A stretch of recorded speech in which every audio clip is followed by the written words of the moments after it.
I'd rather be hated for who I am than loved for who I am not.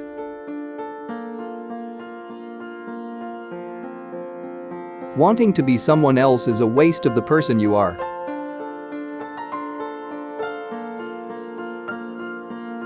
If it's illegal to rock and roll, throw my ass in jail. If you die, you're completely happy and your soul somewhere lives on. I'm not afraid of dying. Total peace after death. Becoming someone else is the best hope I've got.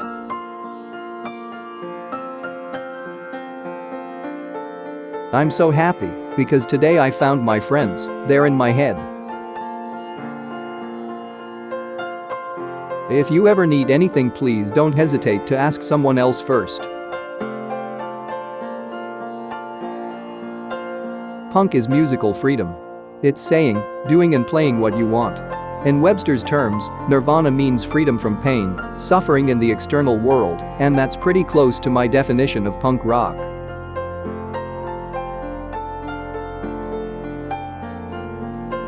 A friend is nothing but a known enemy. Drugs are a waste of time. They destroy your memory and your self-respect, and everything that goes along with your self-esteem. They're no good at all. I like to have strong opinions with nothing to back them up with besides my primal sincerity. I like sincerity. I lack sincerity. Rap music is the only vital form of music introduced since punk rock. I sing and play the guitar, and I'm a walking, talking bacterial infection. We have no right to express an opinion until we know all of the answers. I bought a gun and chose drugs instead. I really miss being able to blend in with people. I like to make people feel happy and superior in their reaction towards my appearance. I definitely feel closer to the feminine side of the human being than I do the male or the American idea of what a male is supposed to be. Just watch a beer commercial and you'll see what I mean. Sometimes I wish I had taken the Bob Dylan route and sang songs where my voice would not go out on me every night, so I could have a career if I wanted. I'm a spokesman for myself. It just so happens that there's a bunch of people that are concerned with what I have to say. I find that frightening at times because I'm just as confused as most people. I don't have the answers for anything. I've never been a very prolific person, so when creativity flows, it flows. I find myself scribbling on little notepads and pieces of loose paper, which results in a very small portion of my writings to ever show up in true form. I've had this terrible stomach problem for years, and that has made touring difficult. People would see me sitting in the corner by myself looking sick and gloomy. The reason is that I was trying to fight against the stomach pain, trying to hold my food down. People looked at me and assumed I was some kind of addict. I wanted to have the adoration of John Lennon, but had the anonymity of Ringo Starr. I didn't want to be a frontman. I just wanted to be back there and still be a rock and roll star at the same time.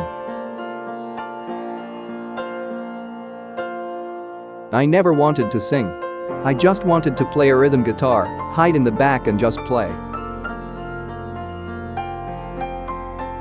I get a thrill meeting kids who are into alternative music. My mother encouraged me to be artistic. It was written in a contract at an early age that I would be an artist.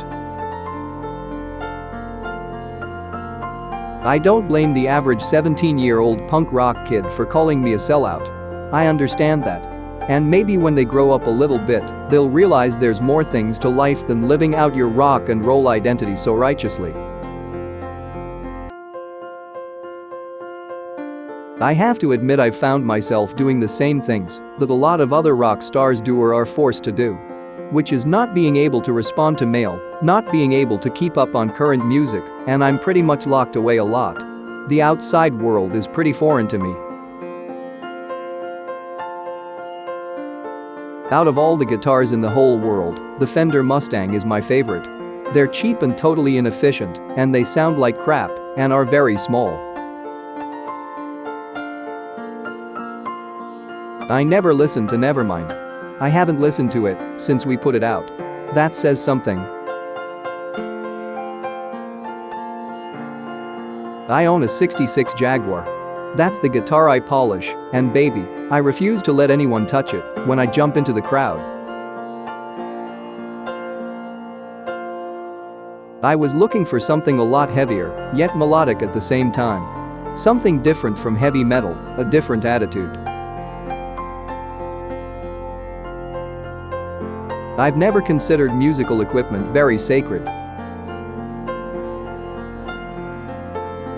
My body is damaged from music in two ways.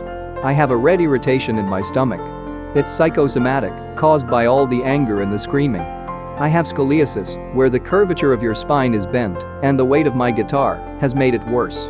I'm always in pain, and that adds to the anger in our music. Every time I see documentaries or infomercials about little kids with cancer, I just freak out. It affects me on the highest emotional level. Anytime I think about it, it makes me sadder than anything I can think of. When I heard the Pixies for the first time, I connected with that band so heavily. I should have been in that band, or at least in a Pixies cover band. Looking back on the production of Nevermind, I'm embarrassed by it now. It's closer to a Motley Crue record than it is a punk rock record.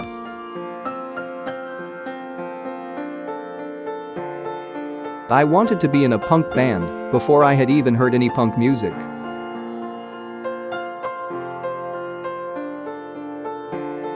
When I listen to Nevermind, I hate the production, but there's something about it that almost makes me cry at times.